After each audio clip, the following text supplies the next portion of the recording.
حاجیوں آؤ شہنشاہ کا روزہ دیکھے، کعبہ تو دیکھ چکے، اب کعبے کا کعبہ دیکھے۔ فرمایا مکے میں کعبہ ہے، مدینے میں کعبے کا بھی کعبہ ہے۔ مکے میں وہ ہے کہ جس کی طرف کائنات والوں کے سر جھکتے ہیں، اور مدینے میں وہ ہے جس میں ایمان والوں کے دل جھکتے ہیں۔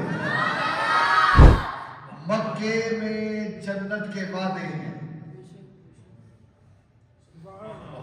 مکے میں جنت کے وعدے ہیں، اور مدینے میں ریاض الجنت ہے۔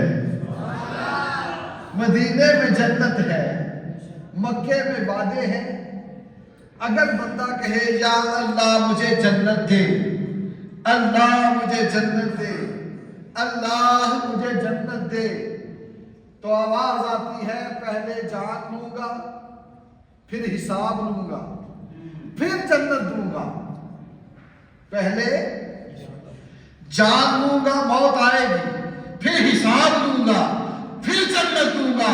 مدینے سے آواز آتی ہے آ جاؤ، ماں بین بیتی و منبری روضۃ من ریاض الجنہ، آ جاؤ میرے منبر سے لے کے میرے حجرے تک، ٹکڑا جو ہے یہ جنت کا باغ ہی تو ہے۔ یہ ہمارا ابرار بیٹا ابھی میرا کل آیا ہے مدینہ شریف سے، عمرہ شریف کر کے اللہ قبول فرمائے۔ وہاں کی بہاریں اپنی ہیں، وہاں کے نظارے اپنے ہیں۔ اللہ اکبر۔ مدینے میں آؤ، جب بندہ مدینے میں آتا ہے، مسجد نبوی میں جو دعا کرتا ہے اللہ قبول فرماتے ہیں۔ ارے بولو سبحان اللہ۔ جس کا دل کرتا ہے حضور کی مسجد میں جانے کو، ذوق سے بولے سبحان اللہ۔ مسجد نبوی میں منبر رسول ہے، حضور کے منبر کے پاس جو دعا مانگی جائے قبول ہوتی ہے۔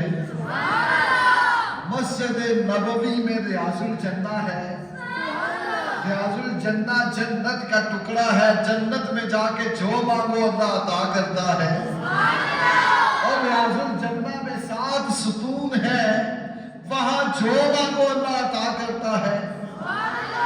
وہاں ستون توبہ بھی ہے، جہاں حضرت ابو لبابہ کی توبہ قبول ہوئی تھی، قرآن کی آیتیں ان کی شان میں نازل ہوئی تھی، وہاں کھڑے ہو کر جو مانگو اللہ عطا کرتا ہے۔ وہاں ستون عائشہ بھی ہے، یہ وہ ستون ہے جب صحابہ نے حضور کے وصال کے بعد سیدہ طیبہ ام المومنین عائشہ صدیقہ بنت صدیق سے پوچھا کہ ام المومنین ہمیں بتائے رات کے وقت حضور کہاں کھڑے ہو کر تہجد کی نماز پڑھتے تھے، نوافل پڑھتے تھے؟ سیدہ طیبہ ام المومنین عائشہ صدیقہ بنت صدیق اپنے حجرے سے اٹھی، آ کر وہاں جہاں آج ستون عائشہ ہے وہاں کھڑے ہو کر نفل پڑھنے شروع کر دیے۔ کہا مجھ سے پوچھنے والوں حضور کہاں رات تہجد کی نماز نوافل پڑھتے تھے؟ اس جگہ پہ پڑھتے تھے۔ کہاں آج ستون ہے ریاض الجنہ میں جسے ستون عائشہ کہتے ہیں، اس توانائی عائشہ وہاں لکھا ہے، یہ وہ جگہ ہے جہاں حضور رات کی نمازیں پڑھا کرتے تھے،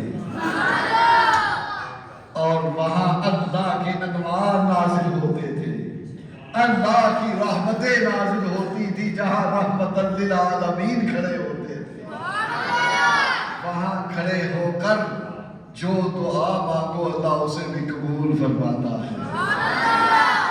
اور ایک ستون مسجد نبوی ریاض الجنہ اور حضور کا جہاں حجرہ ہے اس دیوار کے اندر ہے، اس توانائی سریر جس پر نبی رحمت صلی اللہ علیہ وسلم کی جس مقام پر چارپائی بچھائی جاتی، حضور اعتکاف کی حالت میں ہوتے، حضور کی چارپائی بچھائی جاتی، حضور اپنا سر مبارک اپنے حجرے کی طرف کرتے، جب سر حجرے کی طرف کرتے ام المومنین سیدہ عائشہ صدیقہ رضی اللہ تعالی عنہا حضور کا سر مبارک دھو دیا کرتی، اور وہاں حضور کی چارپائی بچھائی جاتی تھی، یہ بھی رحمت کا مقام ہے، یہاں کھڑے ہو کر بھی جو دعا مانگو اللہ قبول فرماتا ہے۔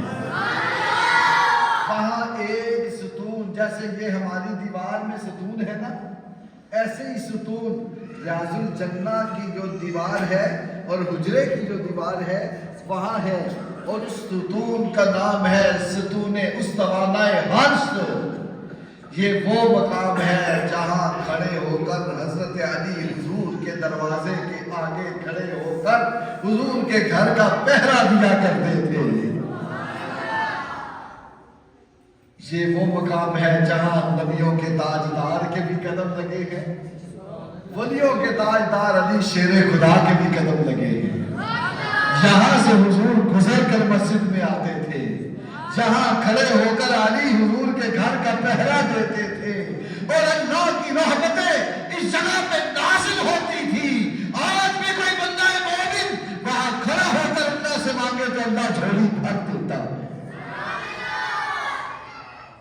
اور وہاں ایک ستون اور ہے، استوانہ وفود، اس پر لکھا ہے کہ حضور کے بعد جب مکے کے یا دوسرے ملکوں سے وفد آتے تھے تو حضور اس جگہ پر تشریف فرما ہوتے، اور وہ وفود، وہ وفد، وہ لوگ حضور کے پاس آ کے بیٹھتے، اور حضور اللہ رب العزت کے دین کی تعلیم کے لیے، اللہ کی توحید کے لیے، اپنی رسالت کے لیے، ایمان کے لیے، اسلام کے لیے، قرآن کے لیے، رحمان کے لیے، انہیں آمادہ کرنے کے لیے، دین کی طرف لگانے اور اسلام ان کے سینوں میں پہنچانے کے لیے، جہنم سے انہیں بچانے کے لیے اور جنت کے راستے پر لگانے کے لیے وہاں بیٹھ کر ان سے بات چیت کیا کرتے تھے۔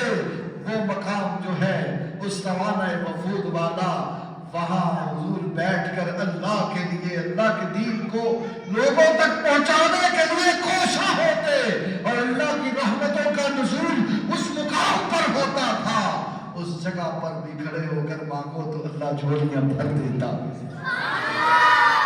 کیونکہ یہ رحمت کے مقام ہے، یہ اللہ کے فضل کے مقام ہے، اور جس جگہ پر اللہ کی رحمتیں نازل ہوں اس جگہ پر اللہ سے مانگو تو اللہ جھولیاں ضرور بھرتا ہے۔ وہ واقعہ قرآن کا آپ کے سامنے ہوگا کہ جب حضرت زکریا علیہ السلام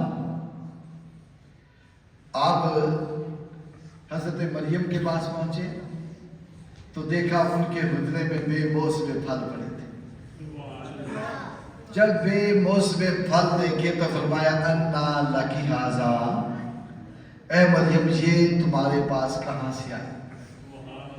اب موسم نہیں، پھل پڑے ہیں۔ اب تو آمد و رفت کا معاملہ ایسا ہے کہ دور دراز سے گاڑیوں پہ، جہازوں پہ پھل بے موسم میں بھی آ جاتے ہیں، گرمی کے موسم کے، ٹھنڈے موسم کے، جہاں کے جیسا علاقہ ہو وہاں پھل ہو جاتا ہے، لیکن اس وقت یہ سوچا بھی نہیں جا سکتا تھا۔ کہا انا لکی ھذا، اے مریم تیرے پاس یہ بے موسم پھل کہاں سے آئے؟ انہوں نے کہا قالت ھو من عند اللہ، یہ وہ بولی یہ میرے اللہ کی طرف سے آئے ہیں، یہ مجھے میرے اللہ نے دیے ہیں۔ جب انہوں نے یہ کہا حضرت زکریا علیہ السلام جن کی عمر 100 سال کے قریب تھی وہ سوچنے لگے کہ میرا اللہ اگر ان کو بے موسم پھل دے سکتا ہے اور اس جگہ پہ عطا کر رہا ہے، یہ بابرکت مقام، بابرکت وقت کہ بابرکت جگہ، کہ جس جگہ پہ اللہ نے بے موسم پھل دیے، جس وقت میں بے موسم پھل دیے، آپ نے اسی جگہ پہ کھڑے ہو کے کہا یا اللہ اگر تو مریم کو بے موسم پھل دے سکتا ہے تو مجھے بھی بے موسمی اولاد عطا کر سکتا۔ اے میرے اللہ مجھے بھی نیک صالح اولاد عطا فرما۔ جب انہوں نے دعا مانگی، بیوی باج تھی، بوڑھی ہو چکی تھی، آپ بھی بوڑھے ہو چکے تھے، اللہ رب العزت نے یحییٰ علیہ السلام عطا فرما دی۔ تو یہ رحمت نازل ہونے کی جو جگہ ہوتی ہے، بابرکت جگہ ہوتی ہے، اس جگہ پہ دعا مانگے تو اللہ تعالیٰ دعاؤں کو قبول فرماتے ہیں۔ اللہ رب العزت کی بارگاہ میں دعا ہے ہمیں ہمیشہ اللہ تعالیٰ اپنی بارگاہ کا محتاج رکھے، اپنی بارگاہ سے جوڑیاں بھرے رکھے۔ اللہ تعالیٰ ہماری دعائیں، ہماری التجائیں اپنی بارگاہ میں قبول فرمائیں۔ وآخر دعوانا الحمدللہ رب العالمین۔